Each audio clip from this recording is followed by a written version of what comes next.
Hello class 12th, आप लोग का एक बार फिर से हम लोग के इस प्यारे से यूट्यूब चैनल में फिर से वेलकम है, स्वागत है। गलती हो गई, इंग्लिश नहीं बोलेंगे, ठीक। तो आज हम लोग अपने पुराने लेक्चर से ही चीज़ें उठाएंगे। हम लोग आज बात करने, पिछले लेक्चर में हम लोग ने बात किया था गॉस के नियम की या गॉस का प्रमेय, जो कि इतना सा बस था, प्रूविंग भी इसकी हल्की सी हुई थी।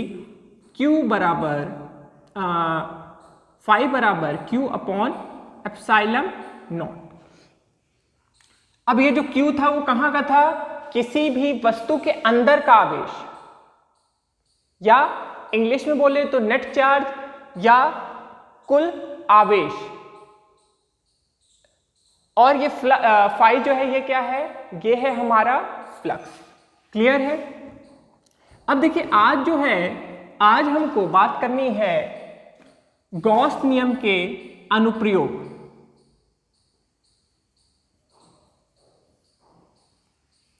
मतलब गॉस नियम कहां कहां उपयोग होता है, क्या क्या इसकी खामियां हैं और किन परिस्थितियों में ही या किन स्थितियों में ही हम इसको यूज कर सकते हैं।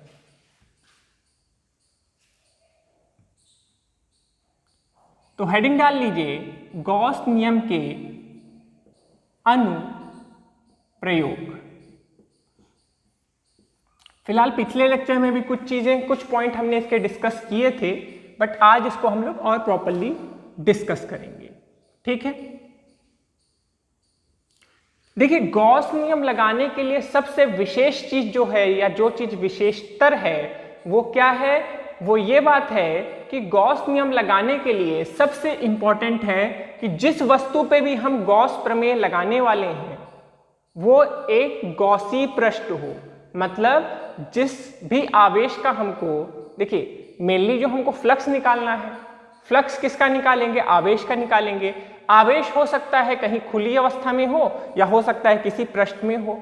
अब जो भी पृष्ठ हो वो बंद होना चाहिए या गॉसी पृष्ठ होना चाहिए।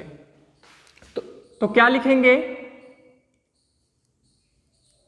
यह नियम केवल बंद पृष्ठ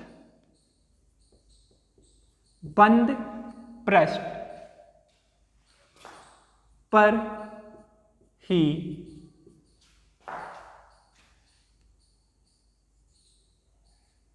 लगेगा,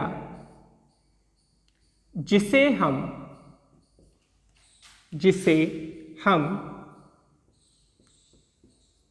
गॉसीय पृष्ठ भी कहते हैं। अब इस नियम का सबसे बड़ा जो मतलब है ये समझते हैं। अब इस पृष्ठ के लिए हम सबसे पहले क्या ले लें? एक आवेश ले लें, इसका नाम हमने दे दिया Q1, ठीक है। अब हमको इस पृष्ठ से इस आवेश से निकलने वाले फ्लक्स को कैलकुलेट करना है। मतलब इस आवेश से कितना फ्लक्स निकलेगा। तो अब इस फ्लक्स को, अगर इस आवेश से निकलने वाले फ्लक्स को हमको गणना करनी है या कैलकुलेट करना है, तो हमको इसको एक ऐसे पृष्ठ में बंद करना होगा जो कि चारों तरफ से बंद हो। अब आपके मन में आ सकता है कि सर पृष्ठ कौन सा ले सकते हैं? देखिए पृष्ठ आप कोई भी ले सकते हो। आप एक गोला ले सकते हैं, आप एक बेलन ले सकते हैं। भाई बेलन आप लोगे तब भी तो ये बीचों बीच हो जाएगा, बोलो। आप एक क्यूब भी ले सकते हैं, इसके मध्य में भी आप रख सकते हैं। अरे इसको भी Q1 मान ले, इसको भी Q1 मान ले, बोलो, ठीक। अब एक चीज बस आप ध्यान रखिएगा, क्या एक पॉइंट इसी में छोटा सा हम और बढ़ाएंगे कि वह बंद पृष्ठ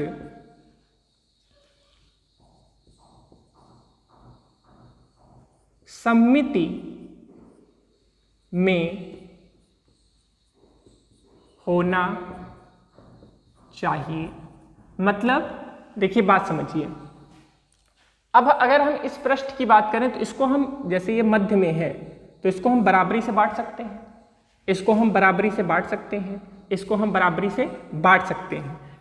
देखिए गॉस का नियम लगाने के लिए ये बहुत इंपॉर्टेंट है कि जो आपका आवेश है वो किसी बंद पृष्ठ के अंदर हो। कैसे पृष्ठ के अंदर हो? वो किसी बंद पृष्ठ के अंदर हो, और साथ ही साथ जिस भी पृष्ठ पे वो हो या जिस भी पृष्ठ में वो हो वो सम स्थिति की या सम स्थिति की अवस्था में हो, सममिति की अवस्था में हो, मतलब हम उसको बराबरी से बांट सकें। क्लियर है? नोट कर डालिए जल्दी से। अगला पॉइंट पे चलें।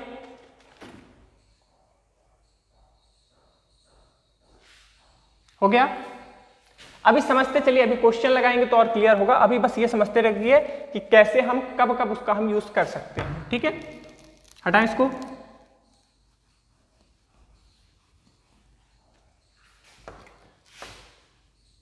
देखिए गॉस नियम जो है इस पे क्वेश्चन आपके बन सकते हैं, न्यूमेरिकल टाइप के भी। ये चैप्टर आपका बहुत इजी चैप्टर है तो इसलिए आपको इसमें ज़्यादा मेहनत तो नहीं है, बट कॉन्सेप्ट आपका क्लियर होना चाहिए क्योंकि आईटी जेईई से रिलेटेड इसमें क्वेश्चन आ सकते हैं।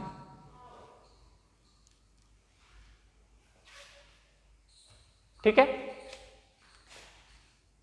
दूसरा क्वेश्चन भाई नोट करिए, दूसरा इसका पॉइंट नोट करिए।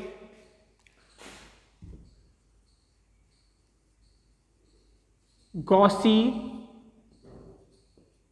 पृष्ठ के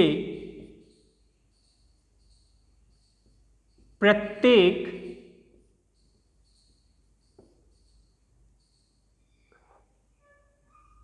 बिंदु पर,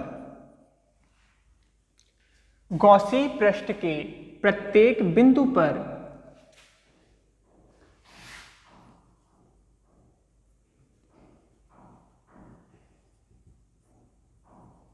वैद्युत क्षेत्र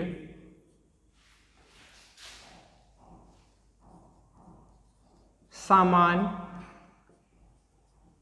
होना चाहिए।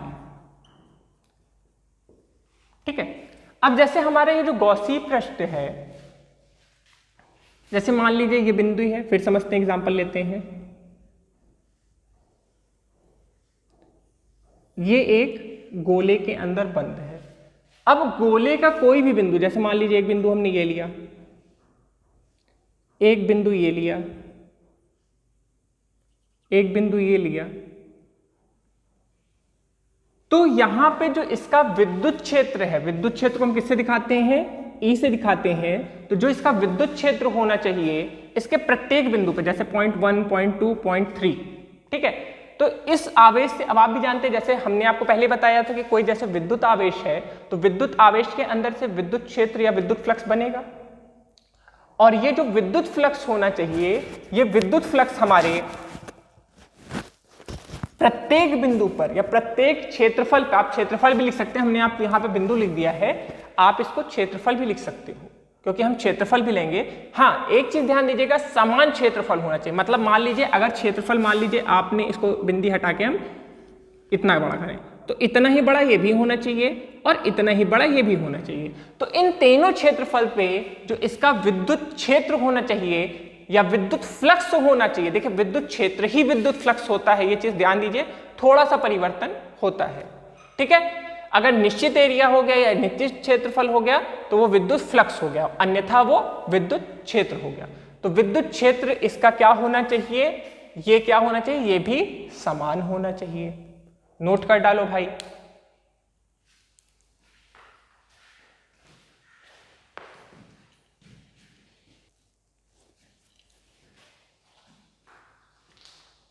चलो भैया, हो गया, सफा करें इसको।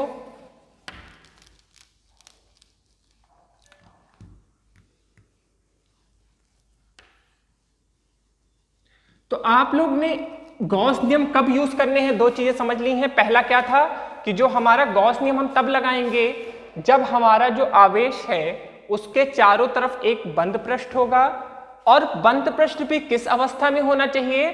बंद पृष्ठ भी हमारा सममिति की अवस्था में होना चाहिए, मतलब जो हमारा आवेश हो वो हमारे बंद पृष्ठ के बीचों बीच हो। अगर बाहर होगा तो हम उस पे उस चीज को नहीं लगा सकते हैं। बोलो क्लियर है? आगे चलें, नोट हो गया? चलिए अब आगे लिखिए।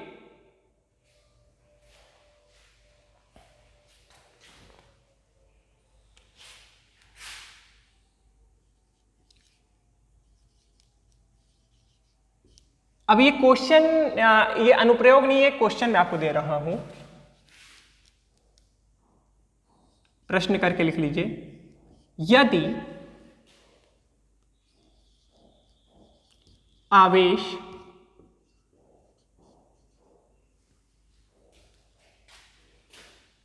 बंद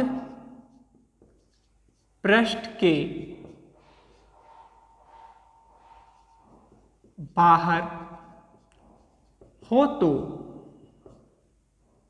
उस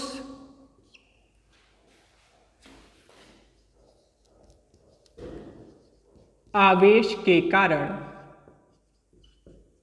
तो उस आवेश के कारण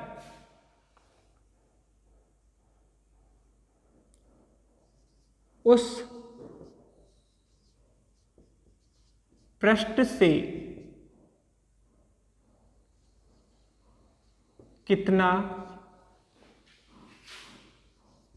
वैद्युत फ्लक्स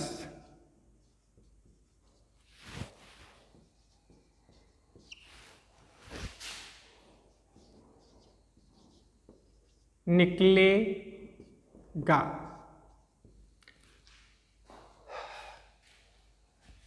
क्वेश्चन बहुत सीधा सा है कि जैसे हमारा आवेश यदि बंद पृष्ठ के बाहर है, चलिए एक हल्का से इसका डायग्राम बना लेते हैं। जैसे मान लीजिए ये अपना कोई बंद पृष्ठ है, ये हमारा आवेश है Q। अब हमसे क्वेश्चन में ये पूछ रहा है कि इस आवेश के कारण इस पृष्ठ से कितना विद्युत फ्लक्स निकलेगा।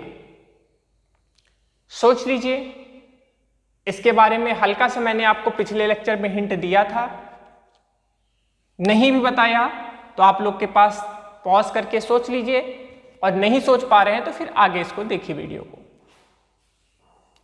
देखिए अब जैसे ये हमारा आवेश है, तो अब इसके अंदर से विद्युत क्षेत्र रेखाएं निकलेंगी, 1 2 3 4, बहुत ढेर सारी जाएंगी, मैंने इसमें 4 बना लिया, ठीक है। बहुत ढेर सारी विद्युत क्षेत्र रेखाएं, इधर भी होगा इधर भी होगा, बट इधर वालों को हम क्यों नहीं लेंगे, इधर भी होगा। अरे भाई अपना जैसे ये प्लस आवेश होता था तो इसके चारों तरफ होता था कि नहीं होता था, इधर भी इधर भी इधर भी इधर भी इधर भी चारों तरफ जाएगा।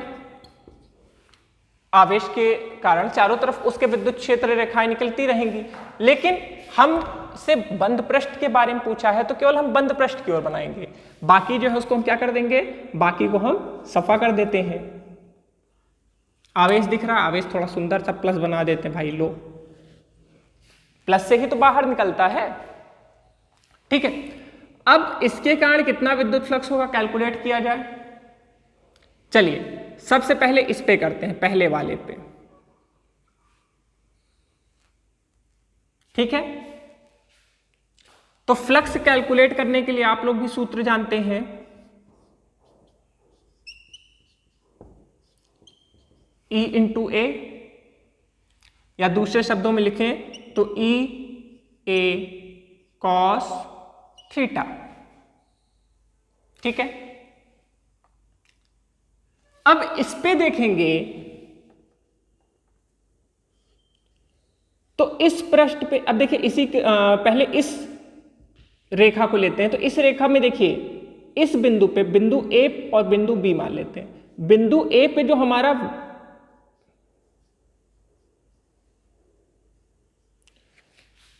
वेक्टर क्षेत्रफल है या एरिया वेक्टर है, क्षेत्रफल वेक्टर जो है A पे इस तरफ होगा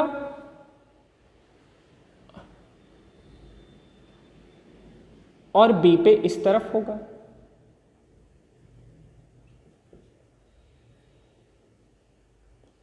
इसको EF मान लेते हैं क्योंकि A और A में कंफ्यूजन हो जाएगा। तो हमारा क्षेत्रफल वेक्टर इसमें इस तरफ है और इसमें इस तरफ है। अरे भाई आप लोग जानते हैं ना, जैसे कोई ये बंद पृष्ठ है, ये कोई बंद पृष्ठ हमने लिया, ठीक, डिब्बा।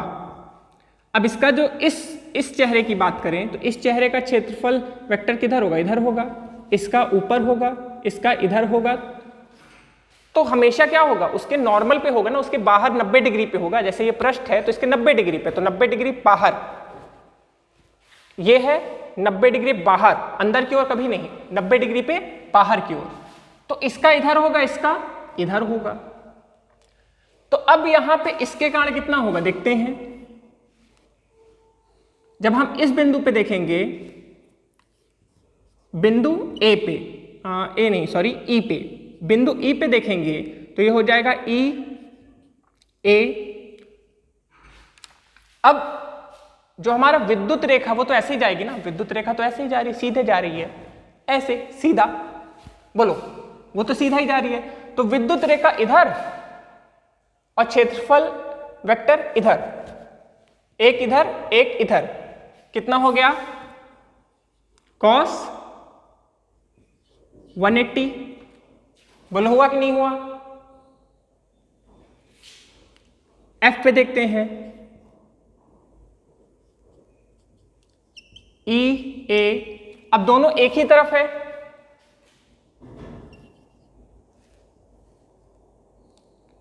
तो cos 0।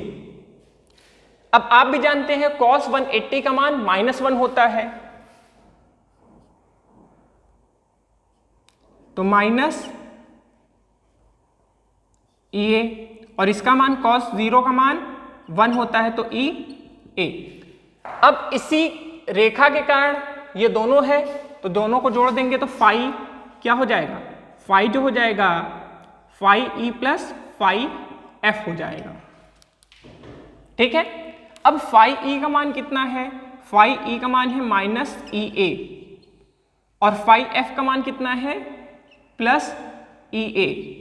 अब देखिए दो के दोनों सेम है, ये -EA और ये +EA, ये दोनों ने एक दूसरे को कैंसल कर दिया और ये कितना हो गया? 0। बात आई समझ में? तो इस पे कितना होगा? 0। इस पे कितना होगा? सेम चीज वही करेंगे।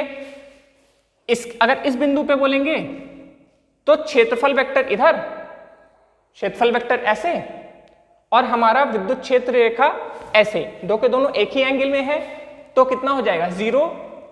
ये हो जाएगा। इस बिंदु की बात करेंगे तो इधर एक इधर, मतलब क्षेत्रफल वेक्टर इधर, विद्युत क्षेत्र इधर, विपरीत 180 डिग्री -EA, जोड़ेंगे फिर 0 हो जाएगा। इस पेज भी वही करेंगे तो फिर से क्या हो जाएगा? 0 हो जाएगा। इस पे भी करेंगे 0 और इस पे भी करेंगे 0। बोलो बात समझ में आ रही है? बात क्लियर हो रही होगी, ऐसा नहीं है कि बहुत डिफिकल्ट है, छोटी चीज थी, बस मैंने क्या उसको एलेबरेट कर दिया। तो यहां पे जो आवेश है बंद पृष्ठ के बाहर है, उसके कारण जो हमारा विद्युत फ्लक्स आ रहा है वो कितना आ रहा है?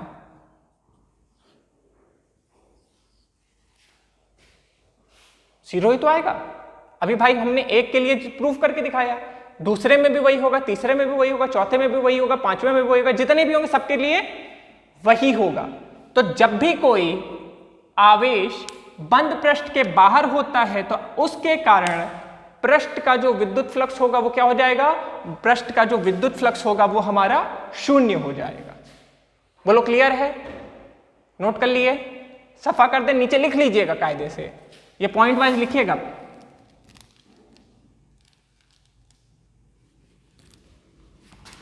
लिख लीजिए कि यदि, या रुके लिखवा ही देते हैं,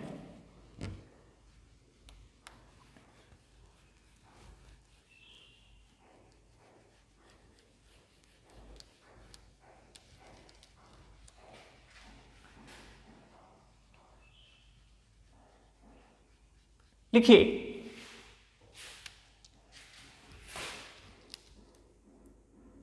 यदि आवेश बंद पृष्ठ के बाहर होगा तो उस आवेश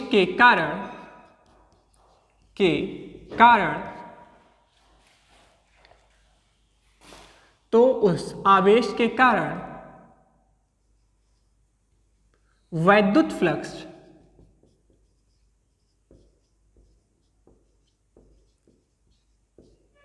शून्य या जीरो होगा। बोलो बात क्लियर है कि अगर आवेश बंद पृष्ठ के बाहर होगा तो उसके कारण उस पृष्ठ पे विद्युत फ्लक्स कितना होगा? शून्य होगा। अगले पॉइंट पे चलें। देखिए, इसको ऐसे क्वेश्चन भी ले सकते हैं और ऐसे भी पूछ सकते हैं। इसको सफा कर देते हैं क्योंकि अब इसका कोई काम नहीं है, आप लोग नोट कर ही लिए होंगे। पिछला क्वेश्चन और ये पॉइंट दोनों सेम थे।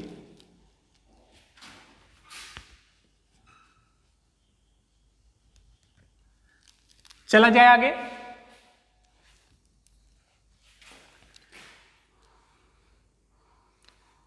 देखिए, हम एक सकेंद्री वृत्त बना रहे हैं। सकेंद्री मतलब जिनका ऐसे वृत्त जिनका केंद्र एक ही हो, त्रिज्या बदल रही है लेकिन वृत्त एक ही हो, केंद्र एक ही हो।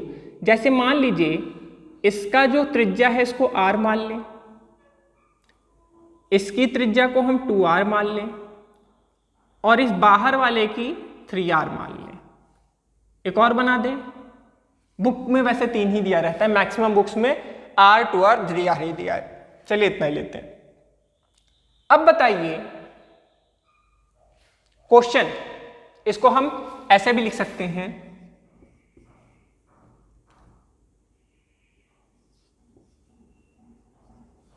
अब देखिए, फ्लक्स r लिखा है मतलब जिस वृत्त का त्रिज्या r है उसका फ्लक्स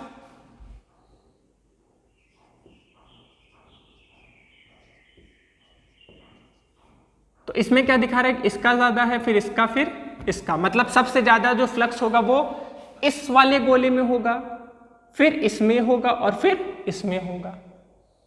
सही गलत बहुविकल्पी प्रश्न की तरह मैं इसको चेंज कर रहा हूं। अगला है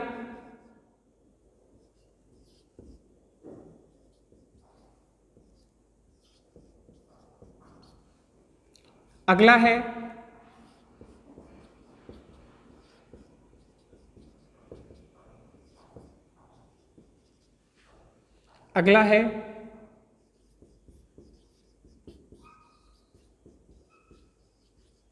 एक बहुत ही कॉमन सा ऑप्शन जो हमेशा आ जाता है। तो अब आपसे पूछ रहा है ये क्वेश्चन में कि एक सकेंद्री वृत्त है जिसके केंद्र पर कोई आवेश Q है। कौन सा आवेश है? Q है। पहले वृत्त का त्रिज्या r है तथा उससे निकलने वाला फ्लक्स phi r है। दूसरे वृत्त की त्रिज्या 2r है तथा उससे निकलने वाला फ्लक्स phi 2r है तथा तीसरा जो है वो 3r है और उससे निकलने वाला फ्लक्स 3r है। ठीक है, अब आपसे पूछ रहा है इनमें से कौन सा कथन सत्य होगा। देखिए, मैक्सिमम टाइम हम लोग का यही माइंड करेगा कि ये अंदर है तो इससे सबसे ज्यादा फ्लक्स होगा, फिर उससे कम इसमें, फिर उससे कम इसमें, मतलब सबसे कम बाहर वाले में होगा। हम लोग मैक्सिमम यही गलतियां करते हैं। बट अब मैं आपको एक बात बताना चाहूंगा कि जितना फ्लक्स इस बिंदु से निकलेगा उतना ही इसमें भी जाएगा। छोड़िए, आप लोग पहले अपना कोई सोच लीजिए, पॉइंट सोच लीजिए, फिर क्लियर किया जाए।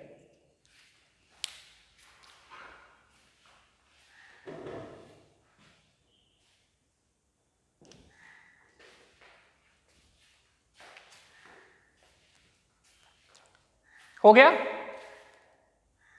अब मैं बताऊं। देखिए, सही मायनों में अगर बताया जाए तो आपको गॉस का भी एक संबंध बताया गया है, ये बताया गया है कि किसी भी अगर बंद पृष्ठ के अंदर Q आवेश है तो उससे जो फ्लक्स निकलेगा इतना निकलेगा। तो अगर हम बाकी दोनों गोलों को छुपा लें तो केवल ये गोला है, और इस गोले से जो फ्लक्स निकलेगा वो कितना निकलेगा, इस गोले से जो फ्लक्स निकलेगा वो निकलेगा फाई बराबर Q अपन एप्सिलॉन नॉट। बोलो होगा कि नहीं होगा। अब बाकी ये और ये गोला छुपा दें, दूसरे गोले को देखें तो इससे कितना निकलेगा, फाई बराबर Q अपॉन एप्सिलॉन नॉट। बोलो होगा। और इससे भी कितना निकलेगा, फाई बराबर Q अपॉन एप्सिलॉन नॉट। तो हमारा ये और ये कथन दोनों क्या हो गए, तुरंत गलत हो गए। ये भी गलत हो गया, सही अभी कौन सा आ रहा है, ये आ रहा है। इसको एक और तरीके समझ लेते हैं भाई, आप लोग एक और तरीके समझ लो। ये समझिए कि जैसे ये आवेश है, ये पहला गोला, अब जितना आवेश है वही तो बाहर जाएगा, इसमें से जितने भी निकले वो बाहर गए।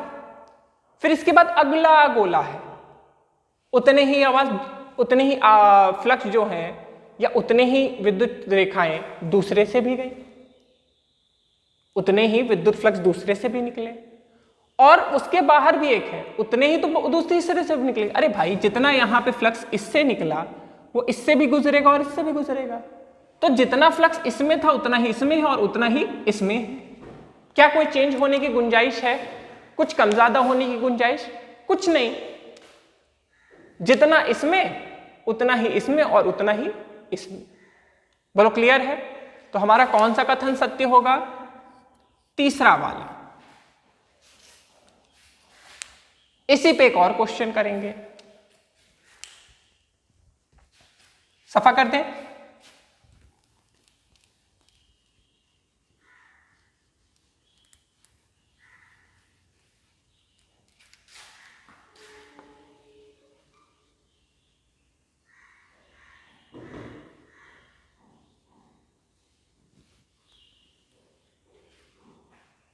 चलिए अगला क्वेश्चन देखते हैं भैया।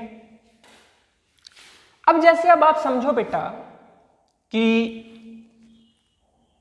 हम आपको अलग अलग तरह के वस्तु दे दें, जैसे हमने एक दे दिया गोला, एक दे दिया बेलन, एक दे दिया शंकु, कोन, सिलेंडर, स्फीयर, और एक आयताकार दे दिया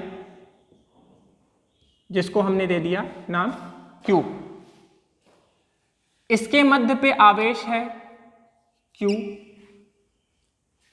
इसके मध्य भी आवेश है Q, यहां पे भी है Q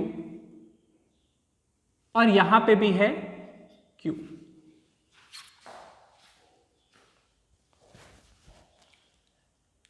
अब आपसे हमने ये क्वेश्चन पूछा कि आप गॉस के नियम को इन सब में से किस किस पे लगा सकते हैं।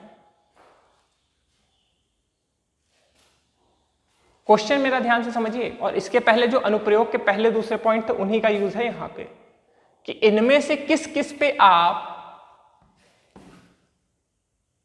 गॉस का नियम लगा सकते हैं। सोच लीजिएगा, पॉज कर लीजिएगा। देखिए वीडियो का टाइम नहीं वेस्ट करेंगे, आप पॉज कर लिया करिए, सोचना रहा करें, ठीक है। मैं बताता हूं। देखिए हमने कहा था ना कि जो आवेश है वो बंद पृष्ठ में होना चाहिए। तो देखिए जो आवेश है बंद पृष्ठ में है, इस पे लग सकता है, इसमें भी लग सकता है, ये भी बंद पृष्ठ के अंदर, इसमें भी लग सकता है, ये भी बंद पृष्ठ के अंदर, इसमें भी लग सकता है। तो इन चारों पे लग सकता है, कोई दिक्कत नहीं। दूसरा पॉइंट क्या था कि जो बंद पृष्ठ हो वो आवेश के सममिति में हो, मतलब अगर हम उसको आधा आधा बांटना चाहें तो बांट सकें। तो देखिए ये बढ़ गया, ये भी बढ़ गया, क्या ये बटेगा? तो देखिए इस पे जो है हमारा गॉस का नियम लग तो जाएगा, बट उतने कारगर तरीके से नहीं लग पाएगा। क्यों? क्योंकि अभी जो हमारा नेक्स्ट लेक्चर आएगा उसमें इसका भी यूज हम बताएंगे। अभी तो हम पूर्ण बेलन दे रहे हैं, पूर्ण गोला दे रहे हैं, हम इसको आधा कर देंगे, आधा का आधा कर देंगे, तोड़ देंगे। क्वेश्चन बनाने को तो क्वेश्चन तो किसी भी तरह बन सकता है ना। अगर आप इसको समझ गए तो उसको भी समझ जाओगे। नेक्स्ट लेक्चर में उसकी बात होगी। तो अभी ये समझिए कि लगेगा तो इन सभी पे गॉस का नियम, बट इस पे उतना हद तक कारगर नहीं होगा जितना इन सब पे होगा। इस पे भी बराबरी से हो जाएगा। ठीक है, अब चलिए जैसे बेटा ये चीज हुआ, आगे चला जाए। आगे जब हम चलेंगे तो इसका जो ये आवेश है मध्य में है, तो इसके कारण अब कितना फ्लक्स होगा हमको ये तो पता लग गया, किस पे लगता है किस पे नहीं। लग तो इस पे भी जाएगा बट उतना कारगर नहीं होगा। ठीक है, अब इसके कारण कितना फ्लक्स होगा बताओ बताओ बताओ बताओ बताओ। चलिए एक काम करते हैं, लेक्चर को यहीं पे फिनिश करते हैं और जब नेक्स्ट लेक्चर में मिलेंगे तो इसी क्वेश्चन के आगे हम इस चीज को शुरू करेंगे। तब आप बताइएगा कि इनमें से इन चारों के कारण कितना फ्लक्स होगा, और जैसे इस चीज को बताएंगे हम लोग आगे और कंटिन्यू करेंगे। तब तक के लिए बेटा थैंक यू। नोट मेंटेन करते रहिए, पढ़ाई करते रहिए। इस उम्मीद में मत रहिए कि पेपर नहीं होगा, चाहे जितना बड़ा बुरा वक्त आ जाए पेपर तो होना ही है। तो तब तक के लिए थैंक यू।